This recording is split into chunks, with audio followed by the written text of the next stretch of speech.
भाजपा छोड़ कांग्रेस ज्वाइन करने के बाद जयप्रकाश भाई पटेल रांची पहुंचे, जहां हजारीबाग से आए पटेल के समर्थकों ने एयरपोर्ट पर उनका जोरदार स्वागत किया। एयरपोर्ट से बाहर निकलते हुए जेपी पटेल ने कहा कि पार्टी टिकट देगी तो मैं चुनाव लड़ूंगा। जयप्रकाश भाई पटेल 3 बार मांडू विधानसभा से विधायक रह चुके हैं। झारखंड मुक्ति मोर्चा से 2 बार और बीजेपी से 1 बार 2019 में विधायक रहे जयप्रकाश भाई पटेल ने अब कांग्रेस का दामन थामा है। दिल्ली में कांग्रेस पार्टी की सदस्यता लेने के बाद जयप्रकाश भाई पटेल रांची लौटे हैं। उन्होंने बीजेपी पर हमला बोला है।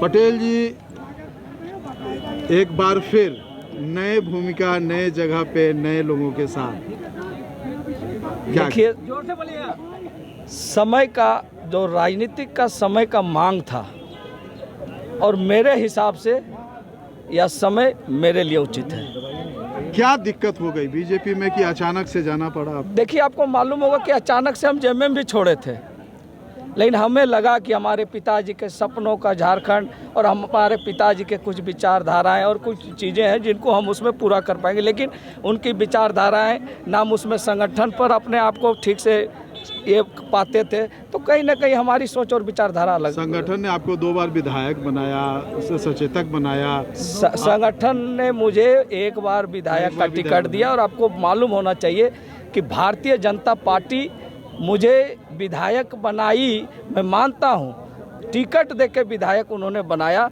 मैं कोई प्रखंड अध्यक्ष हो या फिर भाजपा का कोई मंडल अध्यक्ष नहीं था। जयप्रकाश भाई पटेल पहले 2 बार का विधायक, 1 बार का मंत्री रह चुका हुआ व्यक्ति था। पटेल जी, यही तो बात हो रही है कि 2 बार आप विधायक थे और जब चुनाव का समय आता है पाला बदल लेते, यही जनता के बीच में जो बात आ रही है। देखिए, राजनीतिक में समय के हिसाब से चलना पड़ता है। आज देश के प्रधानमंत्री कब भारतीय जनता पार्टी जो कहती है कि नीतीश से मेरा संबंध खत्म हो गया, और वही भारतीय जनता पार्टी अपनी देश की सत्ता लाने के लिए फिर नीतीश के साथ जुड़ती है। और देश में कई राज्य में इनके दिन प्रतिदिन कभी गठबंधन बनते, गठबंधन टूटते। राजनीतिक में हर चीज संभव है। तो कांग्रेस में क्या भूमिका होगी आपकी? देखिए, निश्चित रूप से मैं पीसी में कहा था कि इंडिया गठबंधन के लिए जो भी करना होगा मैं करूंगा और कांग्रेस जो दायित्व देगी मैं निर्वहन करने के लिए तैयार हूँ। जयप्रकाश भाई पटेल का नाम पिछले दिनों नेता प्रतिपक्ष के लिए फाइनल माना जा रहा था।